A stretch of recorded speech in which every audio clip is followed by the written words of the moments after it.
Right now, a lot of experts believe Russia is sort of in the process of launching its new offensive, which has been advertised for many weeks.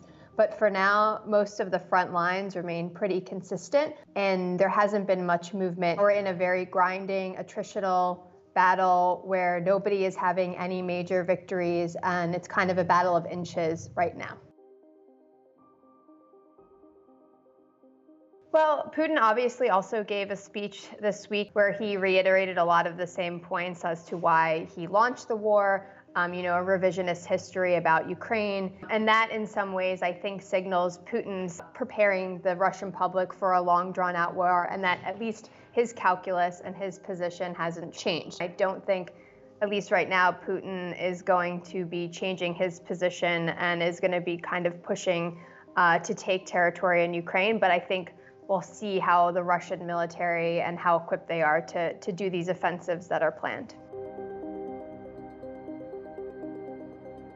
As we go into sort of year 2 of this war, I think the key is right now is that both Russia and Ukraine believe that they can achieve their objectives on the battlefield. They both think it's possible to be able to seize the territory they need to seize to go to the negotiating table with an upper hand. But right now, neither side sees the value or the necessity in that. That may change if Russia doesn't make any big moves and if Ukraine doesn't make any big moves in 2023. But I think how this war ends is a very, very complicated topic because it's going to depend on what the map looks like. And of course, we've seen from Russia in particular with things like ceasefires, Putin is not necessarily known to be the most trustworthy negotiator. I think the fundamental problem in this conflict right now is that what Ukraine wants and what Russia wants, there doesn't really seem to be any sort of middle ground, and that makes envisioning a peace deal possible, but it's hard to make predictions for this year or any year in the future about what the Ukraine war might look like.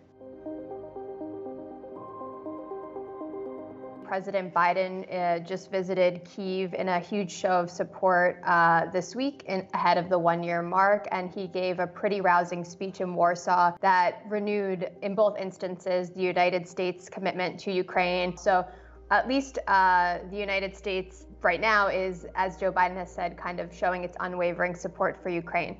Of course, things are going to get more complicated in politics, as they always do. Republicans took control of the House. Some of the leaders have expressed more skepticism about I think Kevin McCarthy called it a blank check for Ukraine.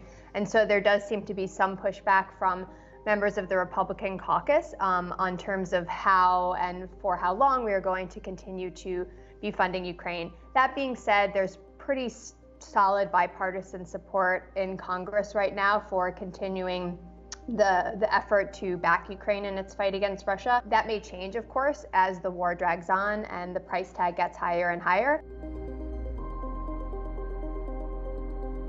I think the question for a lot of Ukrainian refugees is sort of what does the future look like if this war continues to go on and on? Do you build a life in, in Poland or another European country or the United States where you might be living? Do you think about going home? And then how do governments that are hosting these refugees, how do they help get access to labor markets and other services, psychosocial support services, so that Ukrainian refugees are not living in limbo? And I think that's one of the bigger questions going forward, is not just the immediate needs so that the people who've been displaced, which they still very much need, but also looking forward for more longer and medium term, because we don't know what's going to happen with the war.